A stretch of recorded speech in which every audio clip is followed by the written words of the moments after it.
I got another one and it's already falling apart. So let's open it. Okay. I'm not gonna look.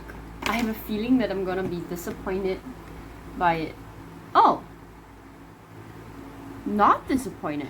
Alright. I finished The Queen of Tearling and it's time to talk about my thoughts on this book. I gave this a 4 out of 5 stars. Clearly enjoyed it quite a bit. So what is The Queen of the Tearling about? We're following a character named Kelsey and she just turned 19. She lives on a plot of land, happily just reading every day in her library, feeling happy. And one day she's being escorted by a group of knights because she needs to go back to her kingdom in Tyr because she is actually the heir apparent to this kingdom and she has just turned 19 and it's time for her to be the ruler that she's always meant to be. Kelsey knows this going into it already because her two caretakers are the close members to the queen, which is her mother, and they're the ones taking care of her, and they let her know, like, it's time for you to go back to your kingdom. And because she's a young girl and she really doesn't know how to be the ruler that she needs to be, because clearly she's always been growing up in a secluded corner of the world where she doesn't really interact with anybody else and she doesn't understand court politics, she doesn't understand the empire at large, she doesn't understand her kingdom and the relationships between her kingdom and other neighboring countries. So that is essentially the plot of the book. I would like to give a disclaimer about this book is the fact that there is a lot of misunderstandings that this is a YA book, and I'm not gonna lie, I was one of those people who thought that this is actually a YA book when indeed it is not even close.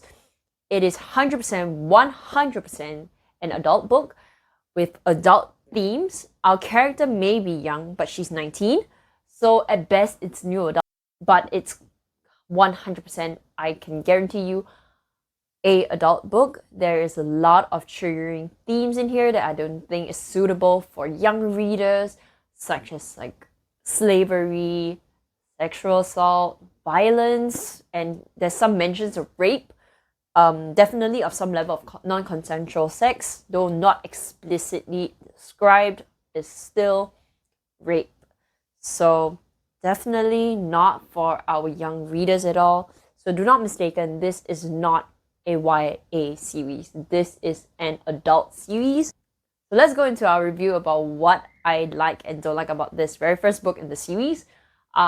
Clearly, 4 out of 5 means I liked a lot of this book, which I did. I really have very little to complain about, but let's just start with the characters. That is by far my most favorite part of the series is the characters. I did not like Kelsey that much at the start of the book because I thought she was a little know-it-all. She's a little haughty.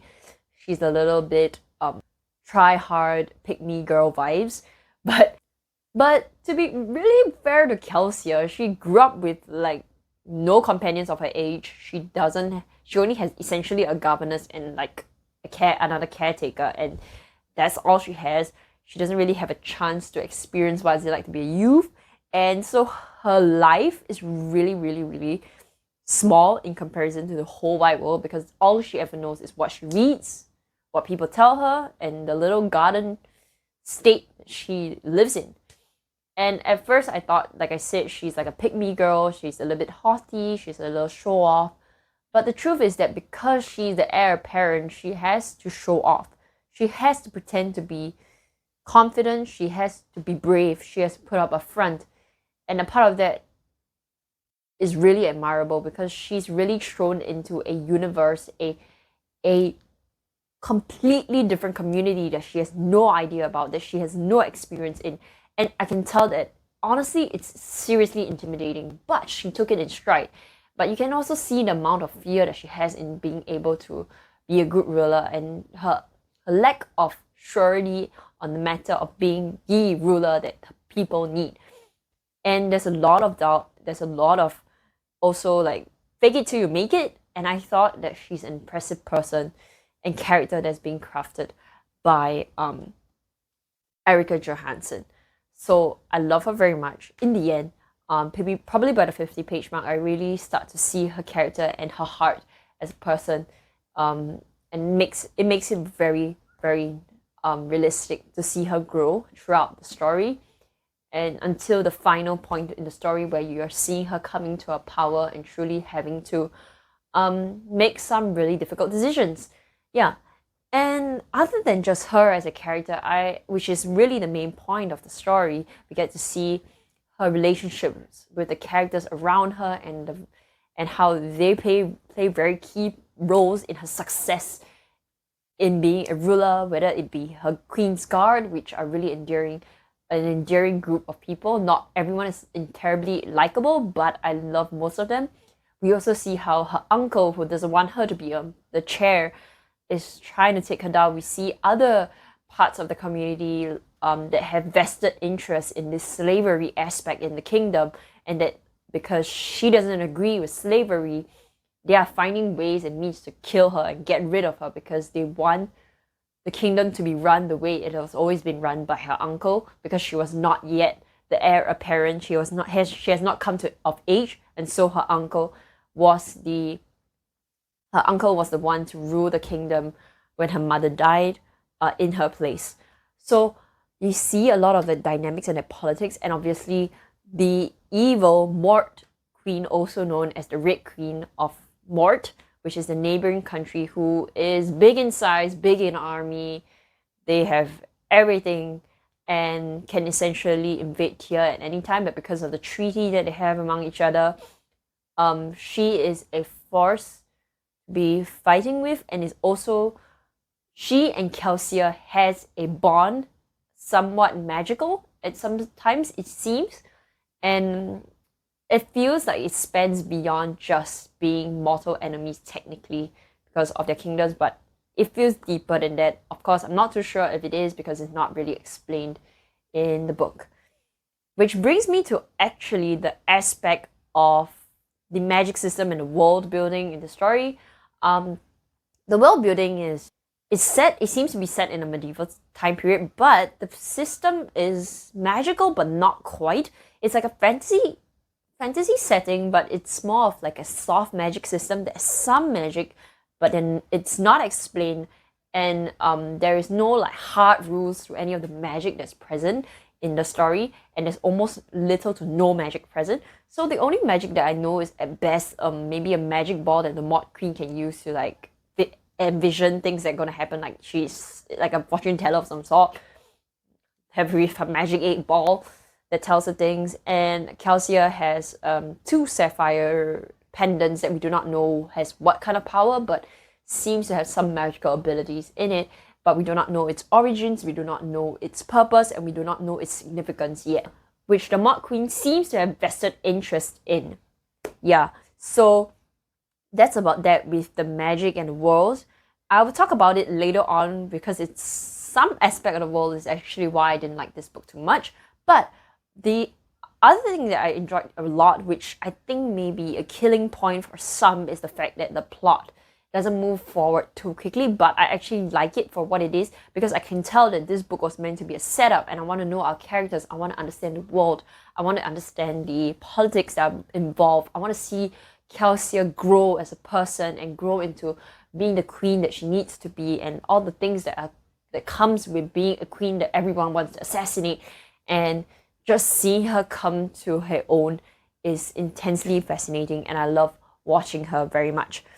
And that's why I love the pacing of the story, though it seems slower and not much fighting is happening. It's just we're learning about so many aspects of the story that it's opening up threads that we're getting excited about, including her parentage, which is a mystery to all of us. And we also know about a little bit of a history about her mom and the history of her country and the wars that they had before to where they are right now. And I feel like Erika Johanssen brought up the mom's stories, because I feel like the way that the mom chose to rule Tyr is somewhat connected, and is some sort of a foreshadowing for how Kelsier will rule Tyr, and how she'll use those experiences to guide herself forward, and how what she hears about her mom may be a guiding force as well, because she was brought away from the kingdom when she was an infant, and she never really had a chance to know her mom at all. And so the stories that we know about the queen through Kelsia's eyes is also from everyone else around her. And the second thing is that we do not know who her dad is, which seems to have also an important mystery behind it, and people care about her parentage in terms of her dad because nobody actually knows who is her father. And it seems like her father is someone quite important in the story because characters want to know who he is. That's pretty much so much about what I like about the story. But what I didn't really like about the story, which is very minute things, honestly, is the time period that it's set, because it seems to be medieval. We have horses, we have chainmail armor, swords, and yet we have J.R.R. Tolkien Lord of the Rings books inside the story, which was published in 1930s, and I have no idea. That doesn't make any bloody sense to me. And we have like New London present, so that means we are somewhat in world where we're in the UK, but a fictional UK, and I'm very confused because 1930s, I'm pretty sure there was automobiles. I searched it up. I was like, I'm pretty sure there was automobiles in that time already, and like guns and advancement in like military use. Why are we still using swords in this world? I was so confused, and I thought that maybe it'll be a little bit more explained in the second and third book, but I just found that to be a messy way of like building a world. I felt like not much effort was being put into the world building because obviously we're putting more into the characters and the story and building the politics of the story rather than we're trying to build the political landscape rather than the actual landscape of the story. And the second thing I really dislike, which is exceptionally minor, is the fact that the author keeps mentioning how Kelsia is super duper plain, and I don't care. Why do we mention it over 20 times? Like, I get it, but yet at the same time, I don't care. I really don't care. And it makes it like an insecurity for Kelsia, which I don't understand. It's not that she's ugly. She's just plain and she's just not beautiful. And that disturbs her incessantly. I don't understand why, because she has a whole kingdom to rule. Like, being plain is really the last thing she should be thinking of. And yet that's consistently the thing that keep mentioning over time throughout this entire book. And I got really pissed off with it. And I just wish that it was told to us at least only 2 or 3 times and like enough of that. Because 20 over times at least, if you search on the Kindle with the key terms, I'm pretty sure you're going to find it at least. Or at most maybe 20 times. And it's still a lot. Yeah, so I mean, that's really all I feel. But overall, I enjoyed this book so damn much. I think I had a pleasant time reading. I think with the writing style, it's just really kind of YA, which is why I get why people might think it's YA. The writing style is really easy to go through with its adult themes, and it's very exciting as a world, and you keep wanting to find out more, you keep wanting to follow Kelsia, and I think she's a character that's easy to root for, and you want her to succeed, you want the people around her to succeed and live. And I honestly do not know in the second or third book if anybody will live, but here we are. In any case, the important question of this book review is really how badly do I want to continue on with this series, and I'm reading it out of dragons, and the truth is, originally, I was pitching for 5 dragons out of 5, but I've lowered it to 4 over time because after stewing with my emotions about this book, and you know, over time, after the past few weeks of finishing it, I realized that I liked it enough. But if I don't pick up the next book, I won't die not knowing. I think there's a lot of things that should be answered, but the truth is I don't know if they'll be answered by the second or third, or even the third book, or is it just threads that are being opened. And I'm okay with that little mystery. I think it adds flavor to the story, but I do want to know at the same time. I want to see how Kelsia would progress. I want to see, you know, after that shocking ending, not really shocking, but like the ending that essentially is the beginning to the end of everything. And I think there's more to the story that we can see, and a lot more to the politics that we're going to find out. We're expanding beyond the internal politics to the external politics, and I think that's really exciting. I love politics. And yes, and the final question that we have to ask today is that will I give it my stamp of approval? And the answer is yes, because I love this book. I'm going to keep it on my shelves. I love it too much. So let's go and do it.